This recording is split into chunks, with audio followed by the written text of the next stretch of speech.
Now, the ingredients within ribavirin are unique in that they work like finasteride in reducing the DHT. And the two main ingredients are gamma-linolenic acid and alpha-linolenic acid. And these free fatty acids, again, they're in the free fatty acid form, they're not attached to triglyceride, are able to inhibit DHT production through inhibition of type 1 and type 2 5-alpha reductase by 98% and 90% in these studies. Now, when you look at finasteride in the Michaels-Menten kinetics and you see the inhibition of 5-alpha reductase, it depends only about 70 or 75%. So these natural ingredients have been shown to be more powerful in finasteride in reducing DHT, and with the reduction of the DHT, they're more likely to regrow the hair. And these are published studies through Dr. Leal in Journal of Investigational Dermatology, who have originally consulted when I was losing my hair, and he got my original knowledge in the understanding of DHT and reducing the 5-alpha reductase activity. The other mechanism in inhibiting DHT is through the non-competitive. So we have a competitive inhibition through the 5-alpha reductase by gamma and alpha-linolenic acid, but there's also a non-competitive inhibition through azelaic acid, zinc, and vitamin B6. And when you have the right proportions of this formula, you're able to reduce DHT production by 92%. Again, this is a non-competitive, different loci within the enzyme in the inhibition of the DHT, and this was published in British Journal of Dermatology.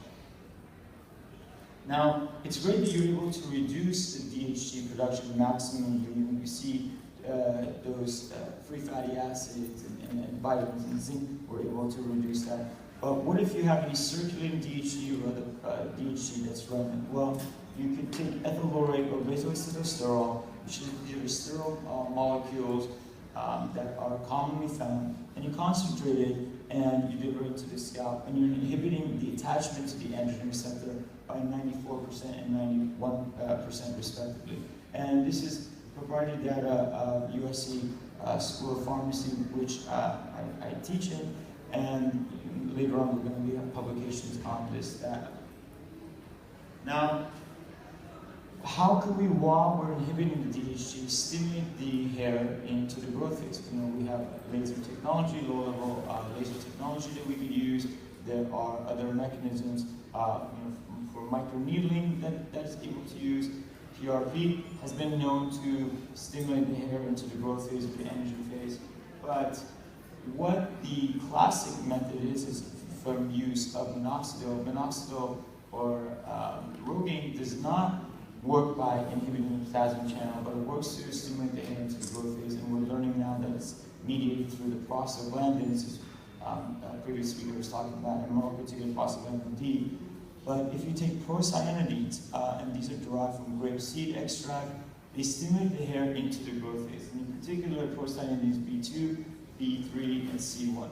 And when prostaglandin B2 was placed on into epithelial cells, they're able to increase threefold the amount of growth of the hair, taking it from the anagen phase, from telogen phase into the anagen. And if you apply a 1% procyanidin mixture onto shaven rat C3H mice, they were able to regenerate the hairs 81% compared to the vehicle of 42%. So this is a very powerful inducer of the anagen or the growth phase. And we can see that we're really utilizing three different mechanisms. We're reducing 5-alpha reductase, preventing DHT production. We are decreasing the attachment of DHT into the hair follicle. And while we are stimulating the hair into the growth phase, so we grow longer and thicker. And this is one of the studies, independent studies done in France, showing how our product works on reducing DHT. We have the RFOP studies over here, and gel electrophotometrography showing that normally you have a band of testosterone. If you have a cell that you have the 5-alpha reductase available, you are still producing a DHT band. When you topically apply finasteride, you see a decreased reduction or production of DHT. When you have dutasteride or Avodart in different concentration, you get even more reduction of DHT. This is our active product, Cleargen, which also reduces DHT. We'll talk about another time. But when you see Rivarogen, you're getting maximum inhibition of DHT, plus you're inhibiting other androgens down onto the line. So we can see the Rivarogen on this chromatography is able to reduce DHT production, meaning to the 5-alpha reductase more effectively than the gold standard finasteride and the more powerful dutasteride. And this is further extrapolating the data from over here. You see control finasteride is able to reduce it by 57%, dutasteride by 86% and 80% depending on the concentration, and the Rivarogen really maximum inhibiting the DHT production. You're getting a 90% decrease in the DHT production. This goes through. And we said it's great, we have these laboratory findings with the science findings. How are we going to clinically show the effect of Rivarogen? Well, we did a 12-month study, 88 patients for men and women with Norwood 2 to 5 and D5 to D2 to D5, an application of Rivarogen every night on the scalp for both men and women, and we evaluated them every 3 months. And we could see that the Rivarogen group had excellent results as compared to placebo. We've had a very high difference. This is a parallel study that we've done to Propecia. We were more effective in Propecia in a parallel study in the effect of the patient questionnaires, over 80% improvement compared to placebo, 20 investigators' assessment of 84% improvement compared to 24 in placebo, and the global photography really showed 86% improvement compared to 12% improvement. And we can see the investigators' assessment mean score improvement in the Norwood scale, improving 1.5 Norwood scale over 12 months as compared to placebo, tapering down. And these are some of the studies. These I show because these were the best studies. We do not have this occur in every single patient.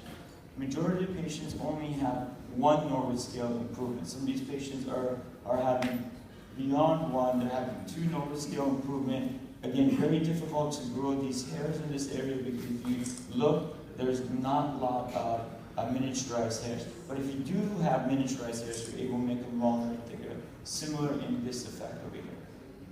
Majority of the time, you're seeing improvement in the density. Again, taking the miniaturized hairs over a 12-month period of time and making them longer and thicker. Again, you're demonstrating that, and again, demonstrating it. And we have some female pictures that I didn't have a chance to go over, but again, we can see improvement in the density, improvement of the density in the hair. This is only the patients using Rivarogen. There's no adjuvant therapy of lasers, PRP, or microneedling. And the effect overall was 86% of patients, both males and females, noticed decreased shedding, increased hair thickening. Important to understand that this is both for males and females. And I tell you, even though our patients had similar results in the clinical trials, when my patients come into the office, my females do a lot better. And I'm sure you guys all know, if you give a male product, they use it, they have very good results. They stop after a few months because they're happy with it. But the female patients are very diligent. If you give them something, they're using it, they use it regularly, and they have very good results. And in fact, don't forget about your female patients. They're coming in, if they notice that the overall density of the hair is less. If they're grabbing their ponytail, they have less hair. They're suffering from female pattern hair loss. It's good to do laboratories to make sure they don't have telogen effluvium, anemia, or other thyroid-related problems.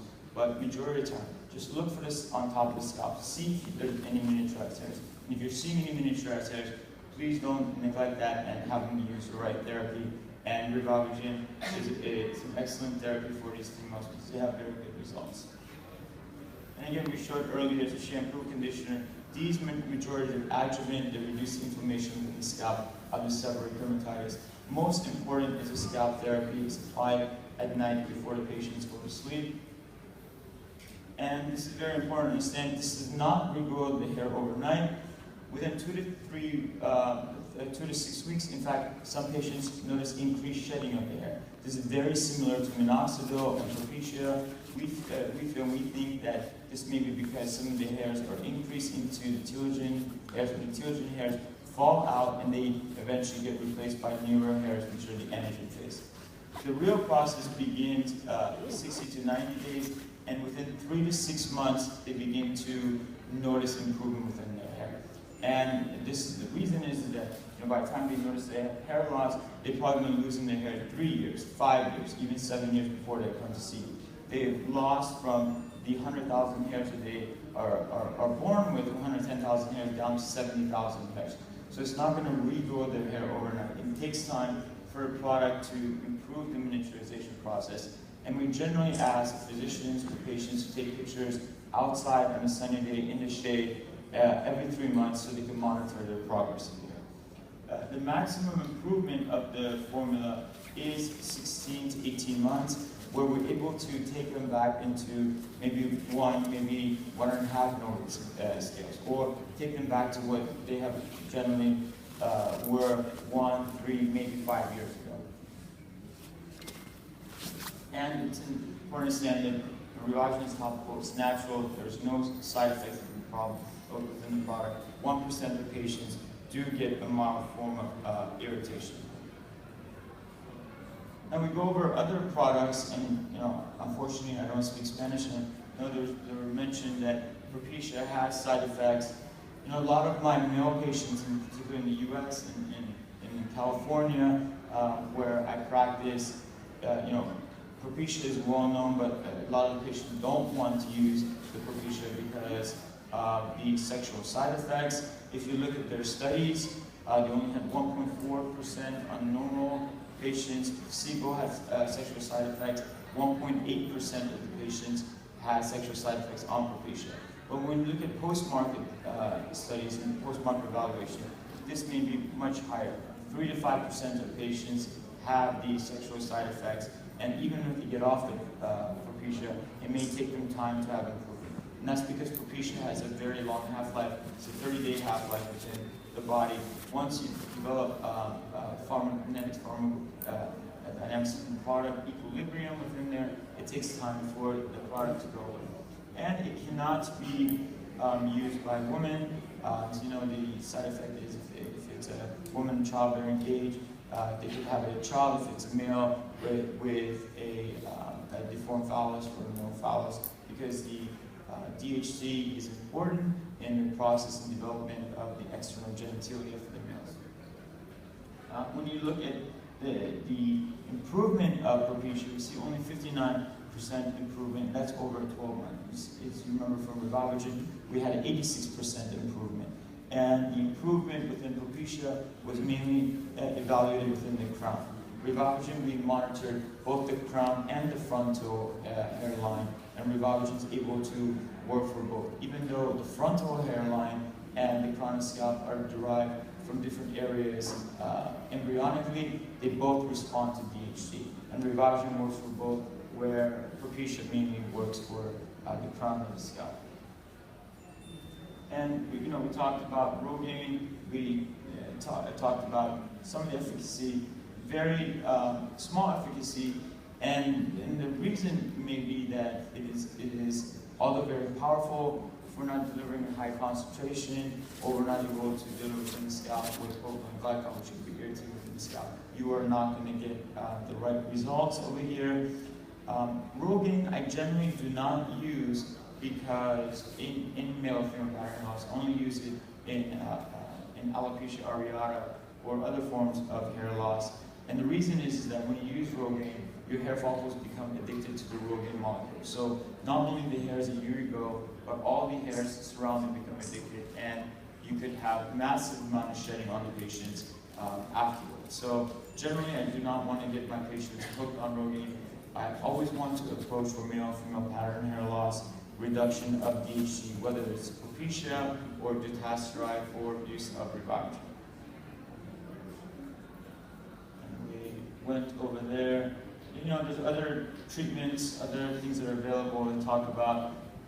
Circulation problem, as you know, majority of you have done surgery within the scalp. You see there's plenty of circulation, even on a person who is no risk of 7, there's plenty of blood flow. That's not the reason for the hair loss. It's not the bugs,